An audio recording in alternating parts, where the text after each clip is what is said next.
Testing 1, 2. Very good afternoon, ladies and gentlemen. We are about to commence in the next minute. Thank you.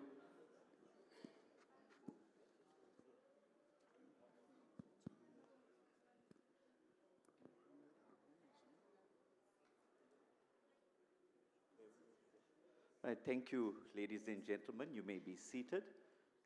We are ready to commence. Thank you for your patience. The program or the panel discussion was scheduled for 90 minutes. However, it has been brought down to 60. So I would like to apologize for that change, but we are running short of time, so we had to change our schedule. Thank you so much. A very, very good morning or good afternoon, dear colleagues, distinguished guests, and friends. In Africa, we say, a person is a person through other people. That is the concept of Ubuntu.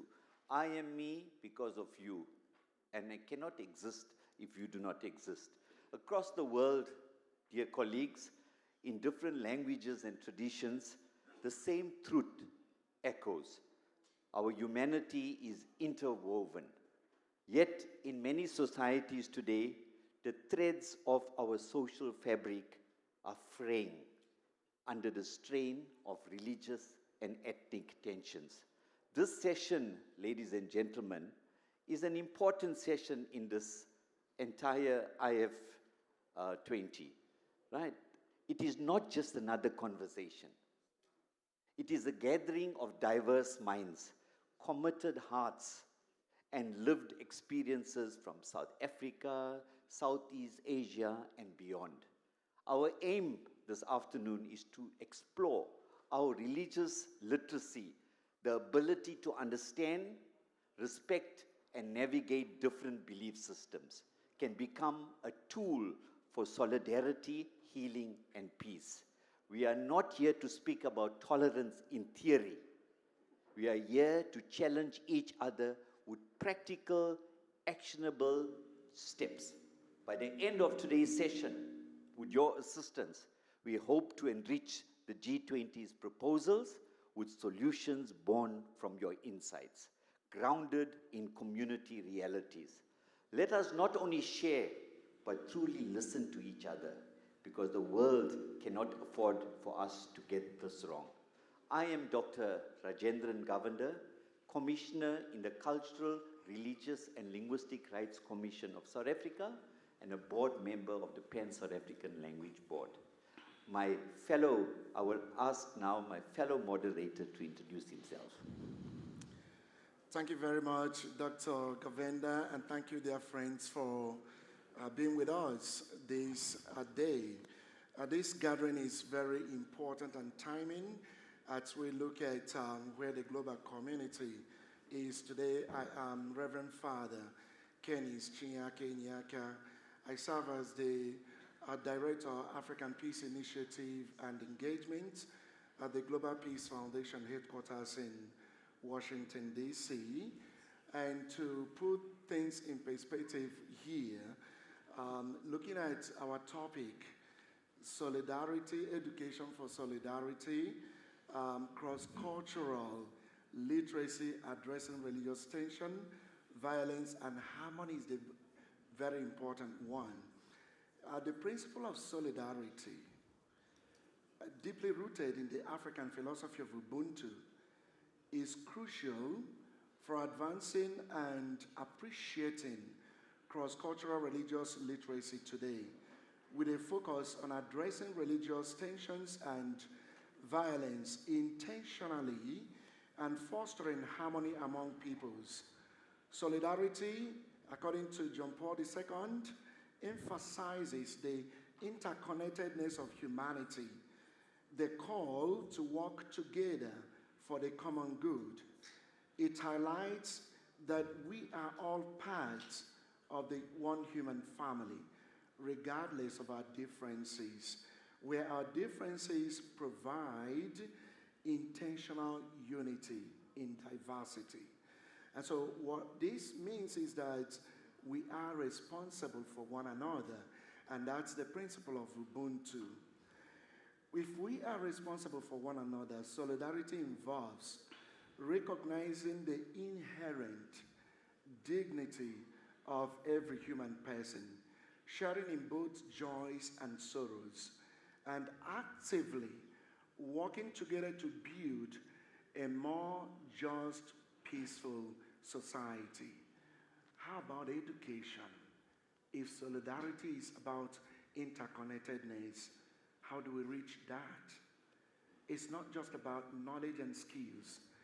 It is also about the development of character and the entering of the humanity of the other in solving critical problems. And this is the repository of faith and wisdom traditions. So education seeks, in a both formal and informal way, to empower individuals for not only personal growth, but societal contribution and lifelong learning. Cross-cultural religious literacy emphasizes that ability to understand, respectfully engage with, and navigate with others through religious practices, values across different traditions.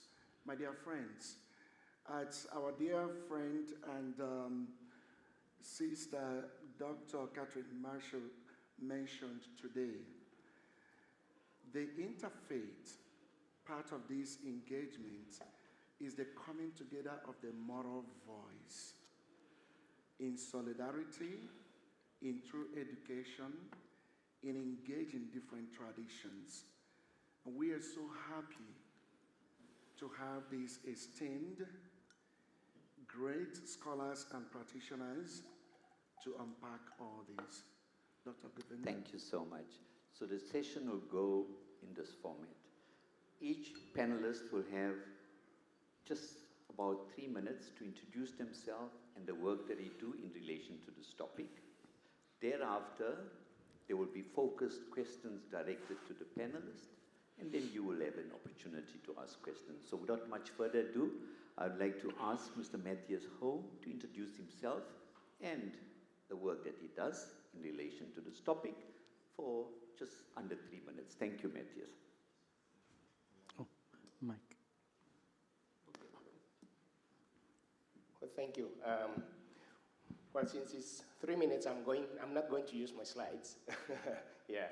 Well, thank you. I think I'll start with I'm going to continue what I explained in the plenary session earlier on. So what we are doing in Indonesia is called cross-cultural religious literacy. So what we do is that we develop that as a teacher's training, where we develop the competencies of the teachers so that they are able to build relations and actually collaboration with people of different religious and belief background.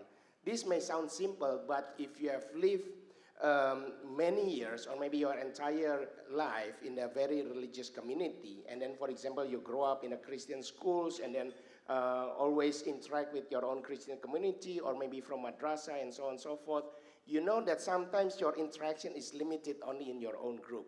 So what we do is that we develop a program, and then we also consider what is called the intergroup contact theory to reduce the prejudice. So through that program, for example, the madrasah teachers will have an opportunity to learn not only about Islam, but also have an interaction with the pastor, for example, to learn about Christianity, and also for Christian teachers to learn about Islam from a Muslim ulama.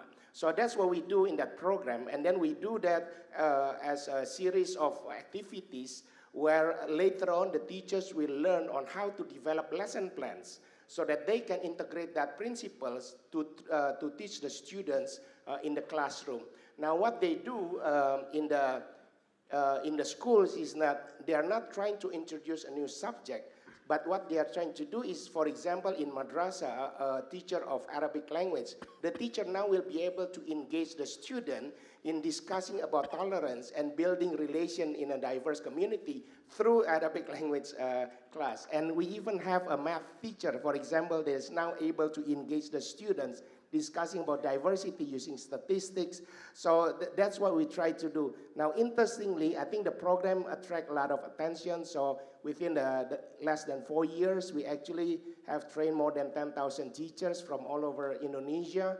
Right now, we are actually working with 4 different ministries in the government: Ministry of Primary Secondary Education, Ministry of Religious Affairs, Ministry of Foreign Affairs. Now, what's interesting, this year, we began training civil servants under Ministry of Law. Because the Ministry of Law, they also now believe that even the civil servant apparatus, they need to be able to relate with people of different religions and beliefs.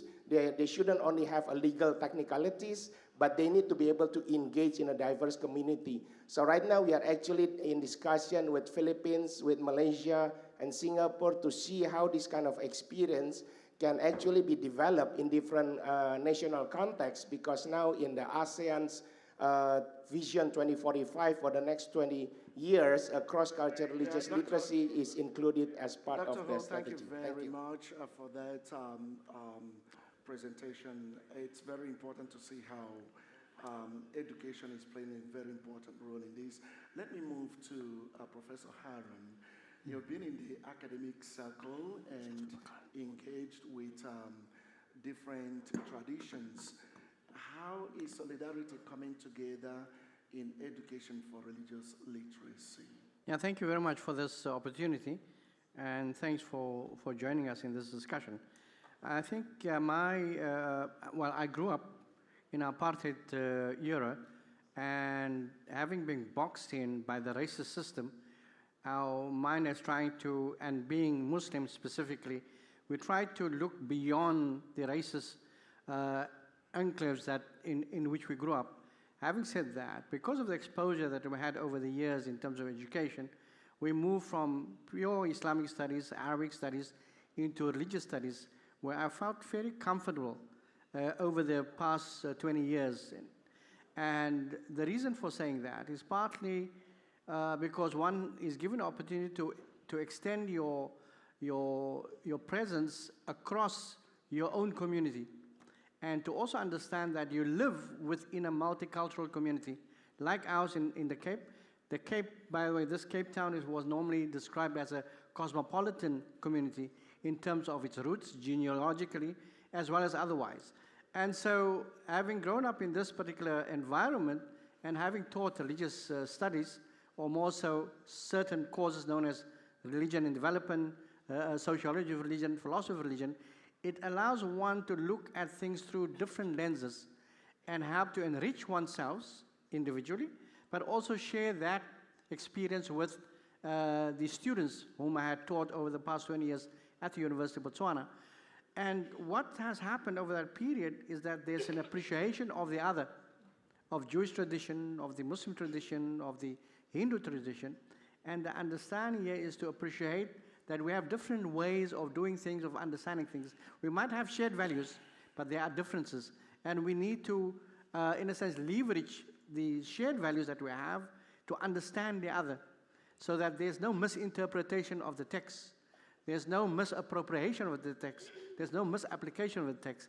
And so with that experience, we tried.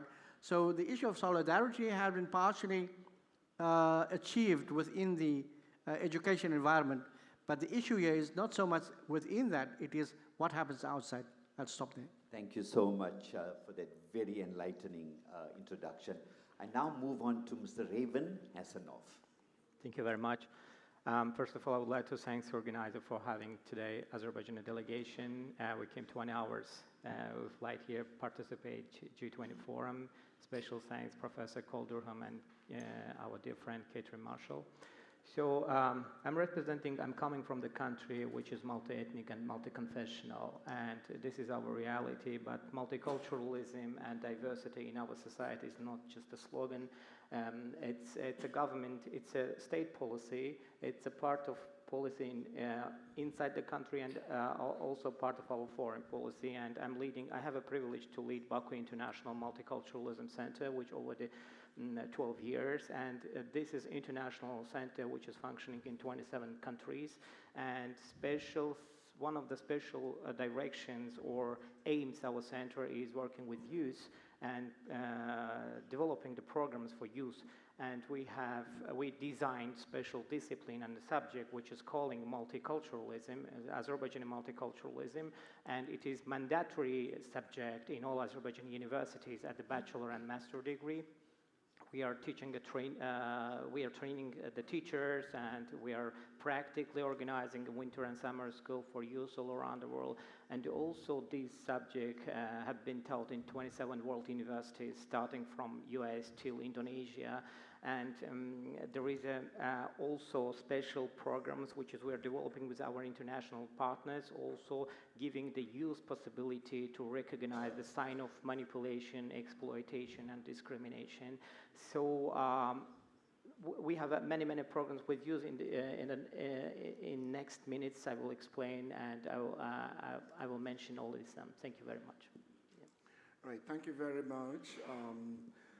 Ravan, let's move to Professor Amin Abdullah. Please, your introductory statement here. Okay, thank you, Moderator. Amin Abdullah. I am academician actually in religious studies and also in Islamic studies. I am senior fellow of Lemina Institute and actually the architect of the CCRL in Indonesia together with Prof.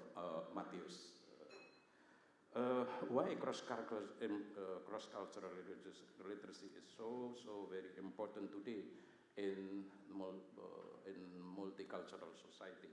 Yes, because teachers is very important. Teachers is very important factors how to disseminate the idea of harmony, peace, and so forth and so forth. Because the recommendations from the national survey in 2000 decide that religious literacy and interfaith education is very timely today. And the second one, introducing other religions and Islamic educations is very important again. And the third, exposing teachers to positive experience of the diversity. And it is seldom found all over the world. So that's cross-cultural literacy using methods of inters, multi, and transdiscipline.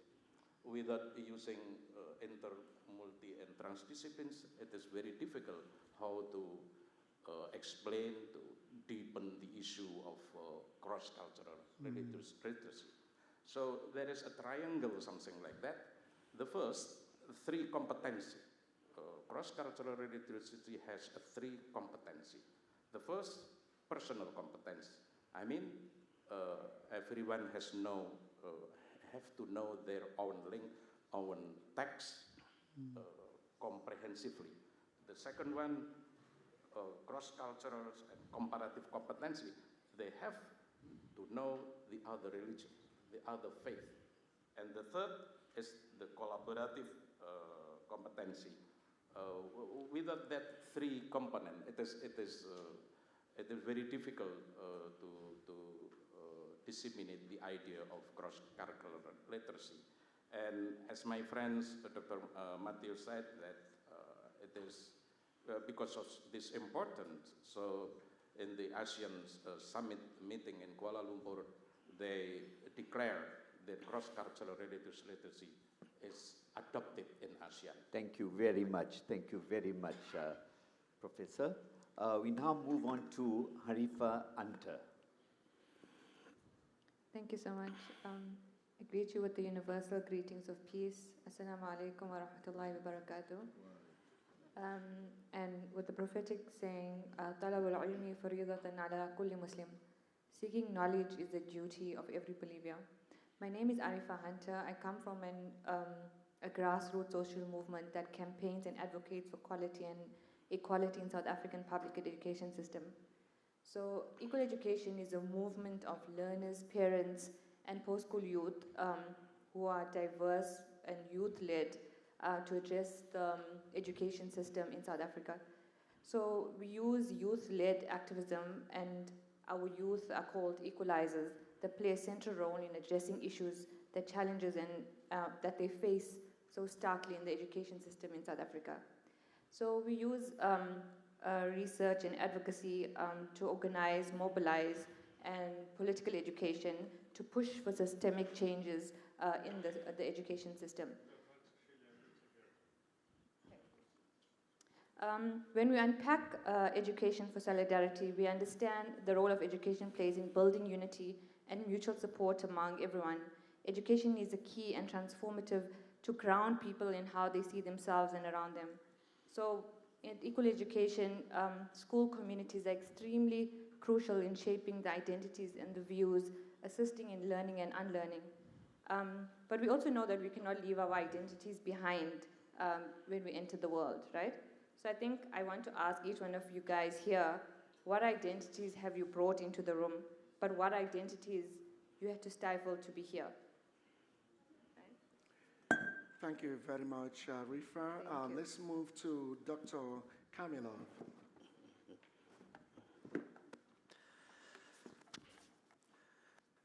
Assalamu alaikum wa barakatuh. Dear ladies and gentlemen, I am pleased to see you at this important Cape Town Interface Forum. I wish you good health. I will deliver my speech in Uzbek. The English version of my speech will be shown on the screen for you. Hurmat Dinlar Aro Forum Associatsiyasi Prezidenti Qo'l Dram janoblari, следующий, пожалуйста. Qadrli summit ishtirokchilari, xonimlar va janoblar. Bugungi kunda jahonning turli mintaqa va hududlarida qarama-qarshilik va ziddiyatlar, qonli mojarolar, xalqaro terrorizm, ekstremizm va radikalizm kabi xavf-xatarlar tobora kuchayib borayotgani ma'lum.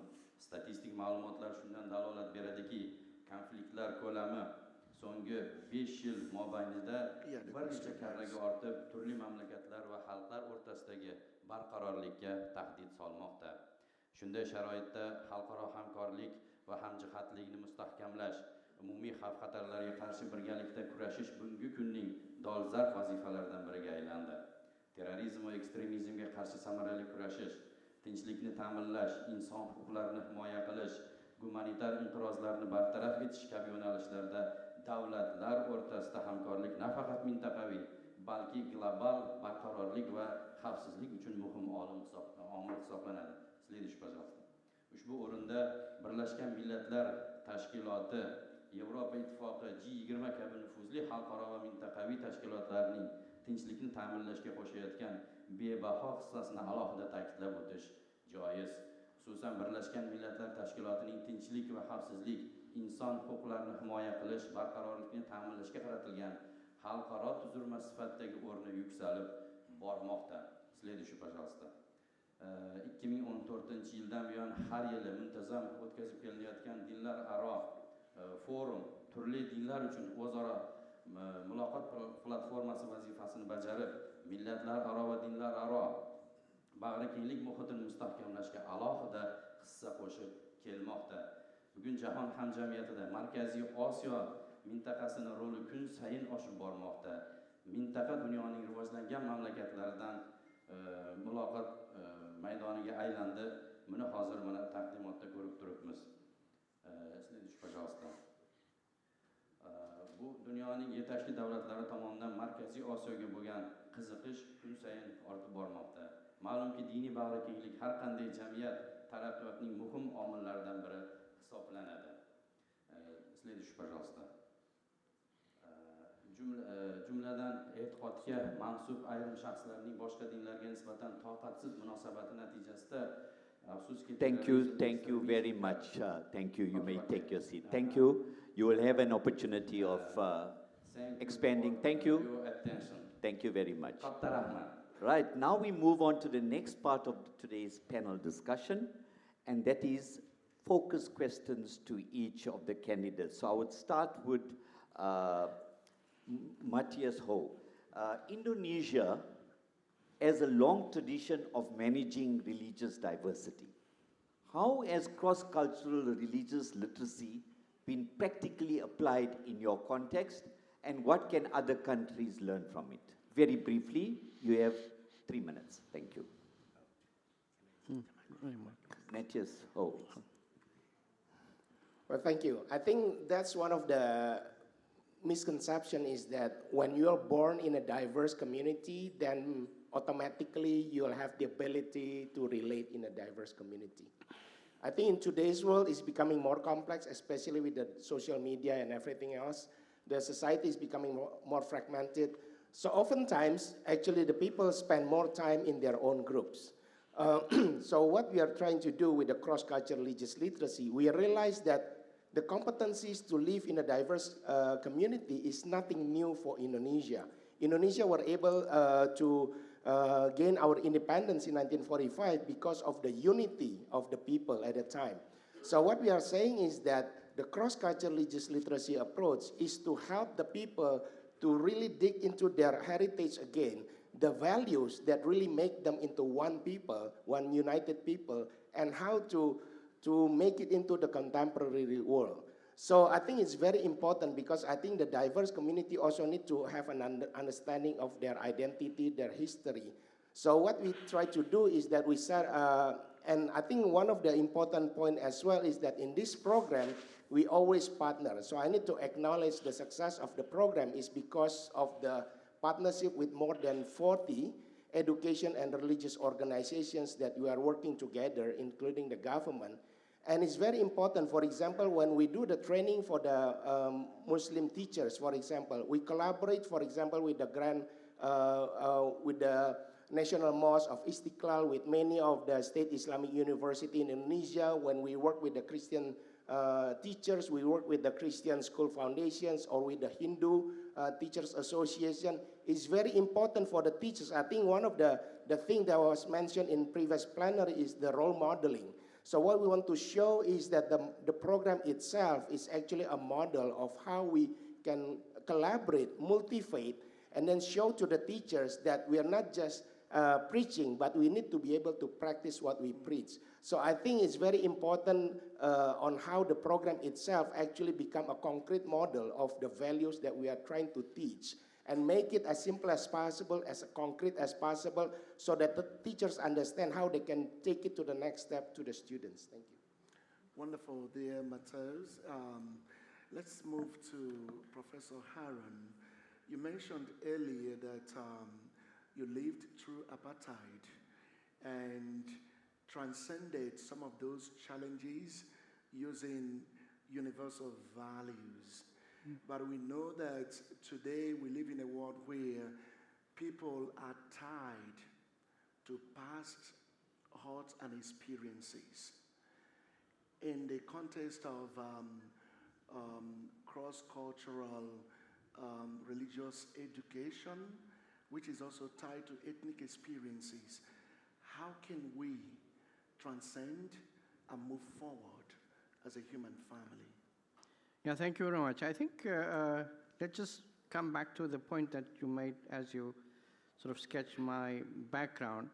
I think having lived in a racist society, literally racist in the sense that we boxed into racial groupings, geographical areas, and as a result we were only thinking within that box, not looking outside.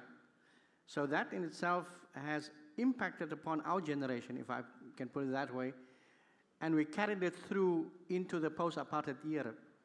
But what happens in this post-apartheid era is that our South African constitution has been crafted in such a manner that is one of the most wonderful legal documents universally. In other words, if I can put it that way. Of course, it was one that opened up different acts. In other words, in terms of discriminatory acts, it has been countering all of these racist past in a totally different arena. And as a result, our generation was able to benefit from the new developments. However, the question here is, to what extent is this transition that we made helpful to the current generation, the generation to come? Because the generations that were born subsequent to to our independence, as in other words, the post-apartheid era in 1994, have a slightly different understanding of the South African experience, broadly speaking. And as a result, our generation have to, in a sense, mentor, guide the current generation as to what we went through, where we are now, and where the generation that we are nurturing is going to. So that in itself has been and remains an experience. So intercultural, interreligious matters have come onto the table, and how to deal with those have indeed been a challenge in different ways. But like we said early on, and I think as South Africans know, the South African Constitution has indeed opened up a pathway that we never envisaged at the end of the apartheid era. This opened up a whole new ball game, a new socialized sort of geographical arena, a new political arena, and a new economic arena. So the issue of, just to end off, black sort of empowerment act, so to speak, in other words, giving those who were oppressed, those who were sidelined and marginalized, an opportunity to find their own social, political, economic, and cultural fit. And that is something that we benefit from at this point in time. Thank you so much, Mr. Professor Harun. Bizde indi kana braven asanovar. Yep. Right. Azerbaijan is often cited as a model of multiculturalism. What strategies have proven effective in maintaining religious harmony, especially in times of geopolitical strain? Right. So after gaining independence, after collapse of Soviet Union, there was a very, very difficult times in Azerbaijan, especially foreign ideologies. When we talk about religions, in this case, I'm not talking about belief. I'm talking about sometimes ideologies that also coming from outside of the country. And Azerbaijan located in a geography where in one border is Russia, in another border is Iran. So you mean what I'm talking about. So sometimes religion is also a part of state security. So at that time, Azerbaijan decided to divide religion, separated religion from state policy, and also in education. So we have a very secular education system. But the president of Azerbaijan decided to teach in all classes, in all levels, the history of all religions in Azerbaijan, because Azerbaijan have a very strong Jewish community, very strong Christian communities and Muslim communities, and other religions also very respectfully living in this geography. Azerbaijan located in a geography where in the middle of Silk Road, where east and west is crossing, and it's more than 40 different nations with different background living in this country. You know, everybody has own language, everybody has own beliefs that they want to keep this one. And to integrate them educational program is really very, very, very complicated. So that's why our education system is not allowed to teach beliefs, to teach Quran, to teach Bible or Torah and etc. For sure, there is a madrasa, there is a religious institution which is doing them. But public schools, we are teaching peaceful coexistence, understanding, model of different policies in different countries, comparative way, and the history of society. So education should help support the youth to understand, to accept each other, you know, and we acknowledge that in this interconnected world, ignoring is not a neutral condition anymore. So now, sometimes ignoring each other, it weaponized the people, individuals. So education should equip the youth with the values of learning each other's, accepting each other's, and understanding each other. This is the theory, this is the concept that Azerbaijan education system accepted already 30 years and realizing this way. So thank you. Thank you very much, Reverend. Let's come back to you, Professor Abdullah. You know, teachers are central to what students assimilate and how, to an extent, their lives are shaped. And these teachers come from different backgrounds, different values. How might we structure a system centered around shared values in order to educate and create a space for global citizens today?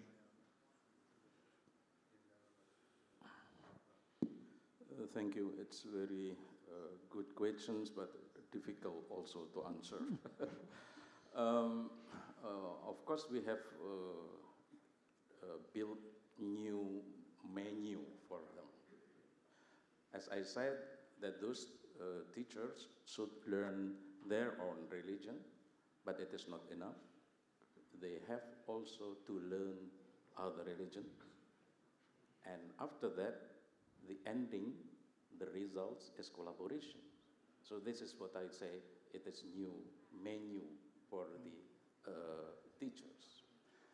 Our experience in Indonesia, of course, when they follow this training, so suddenly they said, oh, it's very, very good. During 20 or 25 years, I never have such experience.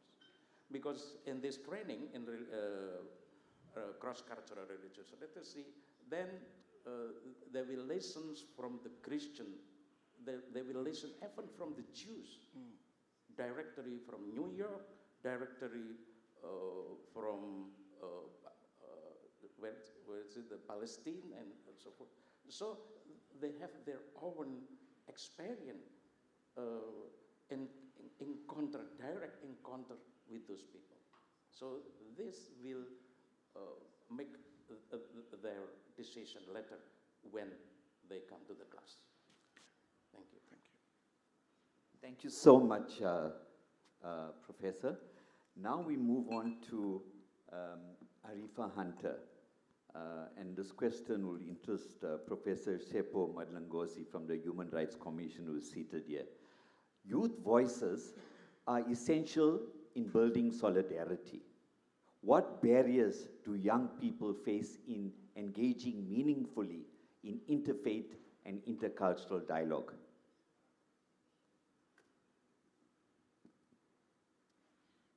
Thank you so much. So, as we said, that the model that we use at Equal Education is very learner-led and it's informed by our members. It's a bottom-up approach that we don't impose the lens onto our learners in the 5 different provinces that we organize in. But it's more the voices that comes from below, what education issues that they feel is pivotal at that point. So we take the voices from bottom up. But of course, there's always challenges that arises that suppress the youth voices and suppress how education activism, sort of acts in practice. So we keep trying to centralize the marginalized experience, and we can thread that, and we keep promoting the idea of what we would want to see the world to be like, and then also thinking about what would make it safe for yourself. So in our work, and to sort of combat all the barriers that we face in South Africa and in the education justice space, and in relation to the topic of today, which is cross-cultural religious literacy and how we address religious tensions, we embed the work of tolerance and promote the practice of politics of love and care in the work, so in order to achieve our bigger objectives. So our members have frameworks for spiritual callings, for how we see different indigenous work in the South African context in relation to education justice, and cultural framework that uses song, dance, and resistance to achieve our purpose. Thank you. Thank you very much, Arifa. Let's come back to you, Dr. Kamilov. Okay. You know, today we struggle with the problem of stigmatization. No. Yeah, that's okay. So we struggle with the problem of stigmatization of different identities.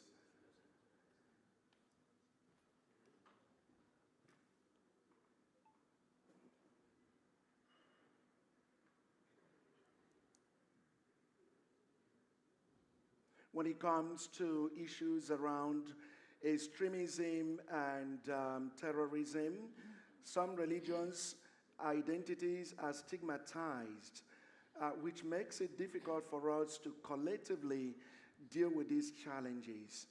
What are the steps we can take to come out from the box of stigmatization and work together to solve problems.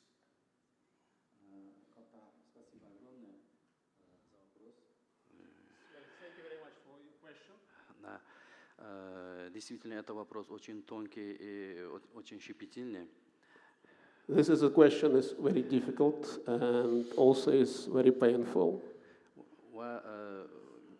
И сегодня в Новом Узбекистане именно сталкивается этот вопрос как проблема, и решением принято президентом Республики Узбекистан Шавкат Мирзияевым, который борьба с экстремизмом и терроризмом только путем образования. И, пожалуйста. В Узбекистане такая очень... sorry. Just jump for Russian. In Uzbekistan is very difficult and is also is issue. This issue is very important because extremism and terrorism is young people that he try also to teach to in the early stage because there's a lot of is on a social side. Wrong people to come to young generation and try to put them in the wrong position, in the wrong place. Только через образование сказали.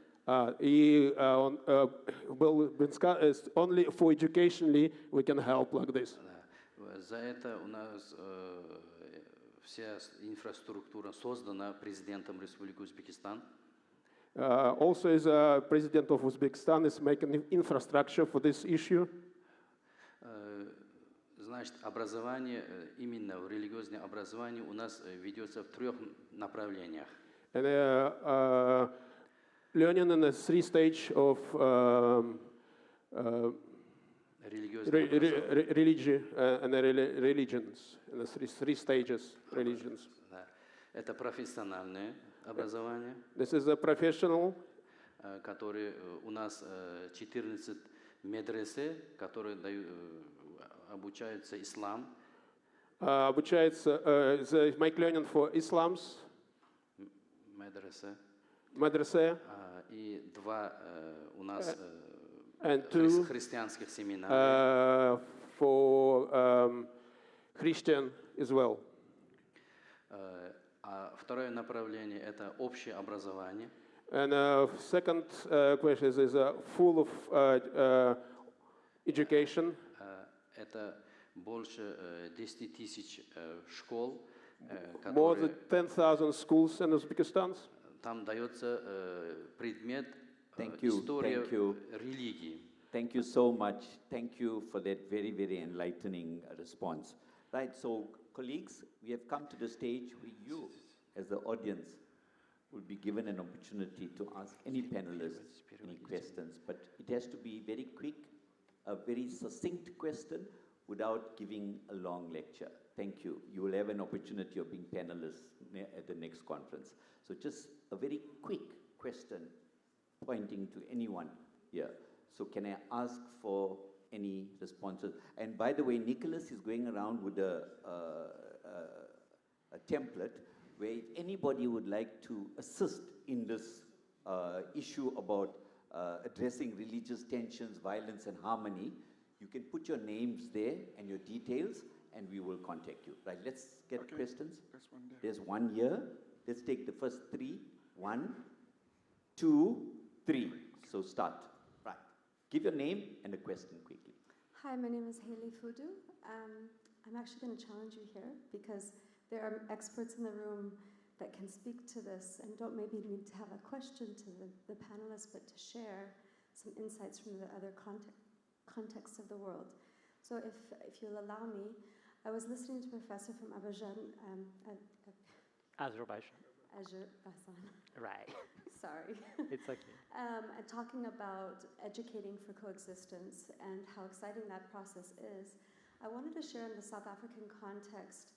I'm working at the University of KwaZulu-Natal, and what we've unrolled, and I think it's quite useful for friends around the world to hear about this, is we've unrolled an introductory course on overcoming religious intolerance and prejudice and educating for unity and diversity as a mandatory course for all first-year students, because even though we come from countries that perhaps have good programming in primary schools, depending on where they live in the country, they may have never been exposed to people of a different religion or culture until they get to university.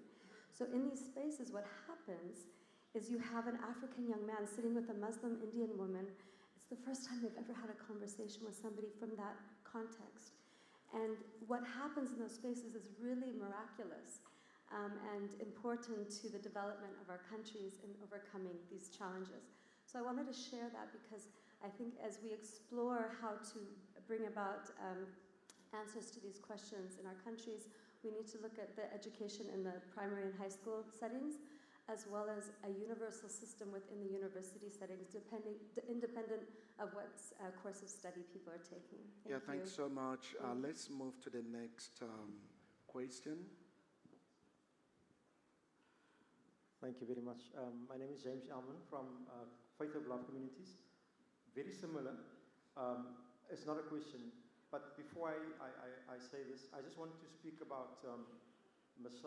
Arifa there. I think, she was speaking, she was interrupted both times. I think the moderators need to protect, because this didn't really happen with the men while they were speaking. So it might have been intentional or not intentional, but I think the moderators need to give guidance and protect the speakers. Okay, so from our side, what we do is we have got an NGO and we work in schools. We do it informally. So the way that we do it is we go into a primary school or a high school, and then we teach people about the golden rule, and we teach them about the charter of compassion, and then we do excursions with them. What we call it peace walks. We take them to a mosque, to a temple, to a church, where the imam or the priest or the guru would then explain to them what their faith is about. And that's the way that we expose in a way that it is interactive and it's from the ground up. Thank you. Thank you so much for that input. The lady at the back, thank you. The name? Thank you. Hi, my name is Wendy Khan. I'm from the Jewish community. The Jewish community of South Africa is, I can say 96% from the last surveys have an attachment to the state of Israel. It's part of, for many of us, part of our religion, for some of us, part of our background, many different ways that we have this attachment. I just wanted, the moderator asked a question earlier about stigma, and our community, unfortunately, in South Africa is experiencing unbelievable lack of tolerance and a form of discrimination. We have been targeted in protests, we've been targeted in many different ways, and my concern is that children in the schools are being taught and are being, just as an example, we've been left out of interfaith. The ANC excluded the Jewish community from interfaith engagements over the last while in South Africa. This is just one example of how our community has been treated, certainly in the last 2 years. And it certainly is, unfortunately there's not a Jewish panelist who would be able to raise these issues. I can represent. You can represent the Jewish community. Okay, so there you go. But we're trying to understand how we can address that in South Africa, and maybe I think it's a global thing from my understanding of Jewish communities around the world. Okay, thanks so much. It just was very disappointing to hear that there is cases of discrimination and anti-Semitism in societies. Just in Azerbaijan experience, Azerbaijan is a second place after Israel, where the Jewish people living compactly. We have many Jewish schools, and it's well integrated in our education system also. So maybe these experiences we can share also with government or NGO institutions in South Africa, that how it's working, because in Muslim majority country as Azerbaijan, the relationship between Jewish communities and Muslim communities is so highest level that it's very organic, so not designed by the government, this relationship. And many times Azerbaijan is shown as an example of that Muslims and Jews can live together, can understand each other, can respect each other, and can love each other. So it's beyond than acceptance. So love each other, and especially in the case of children, in the case of kids. So it's unacceptable to divide of background, to divide the people. To create the same conditions, very, very, very important, and it is responsibility of every government. Okay, Yep. thank you very much, Ravan. Let's take 2 more questions. Okay. We'll take one from here and one from there. Okay. Sorry, we won't be able to accommodate everybody because we are about to adjourn for lunch, and I don't think so we want to deprive you of your gastronomical delights, right? So I think we'll take one from here and one from the back there. Thank you.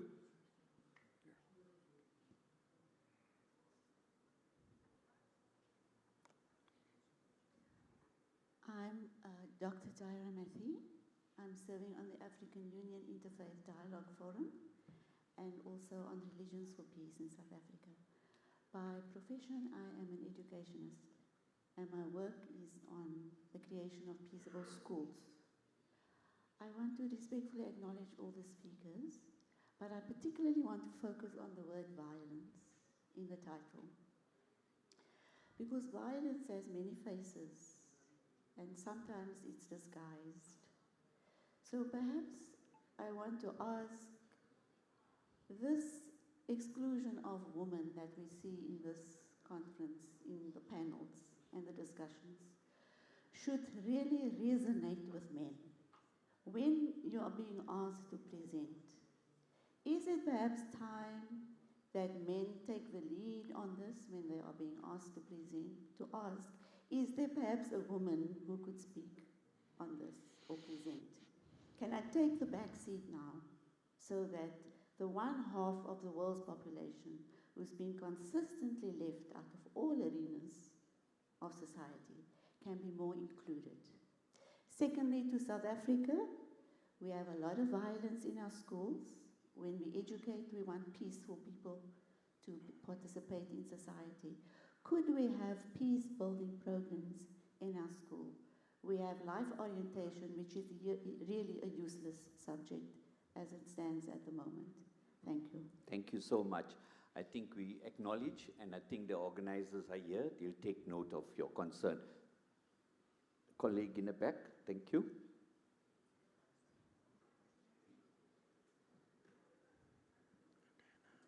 Thank you very much. My name is Mangaliso Ntekiso. I'm a traditional healer from Umzila Omoya. We are in Africa, in South Africa, and we're having such a powerful conversation. And yet, there's nothing said about African spirituality,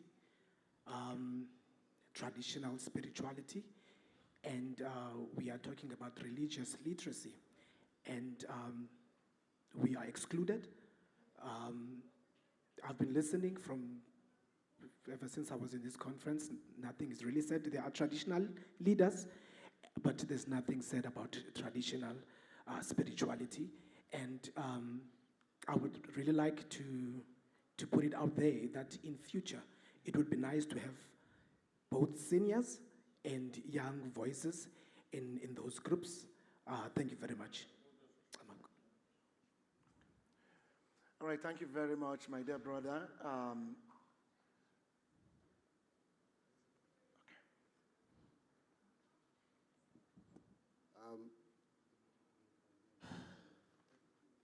I'm the Crown Prince of the Sen. I don't know, because all of us, we know South Africa belongs to the Khoisan Sen. And my father was dethroned.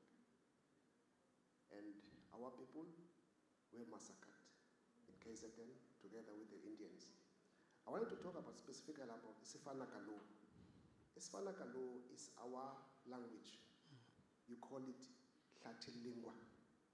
When we try to engage the scholars, the government, everybody who is having an influence in the country, our narrative is suppressed politically because our forefathers were part of the PAC, Pan-Africans, the APLA. And we know the scholars will concur with me, even the literature of Robert Sobukwe, Mangaliso Sobukwe, was erased. Everything of us has been erased. So which platform can we approach if our narrative has been politicized? Thank you very much for that question. My dear friends, we have to respectfully ask that we round up here very important issues from the audience, and as Dr. Govender said, the organizers are listening to all of us. This platform is very important.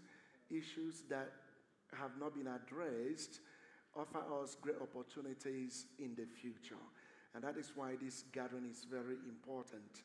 I will yield to Dr. Govender to round it up here. Thank you so much, my co-moderator. Today, colleagues, panelists, we have heard from South Africa, from Southeast Asia, and beyond.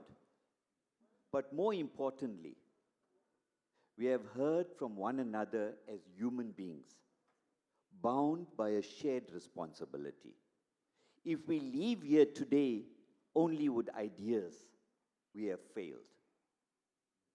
If we leave here with commitments, collaborations, and renewed urgency for solidarity, then today will have been worth every moment.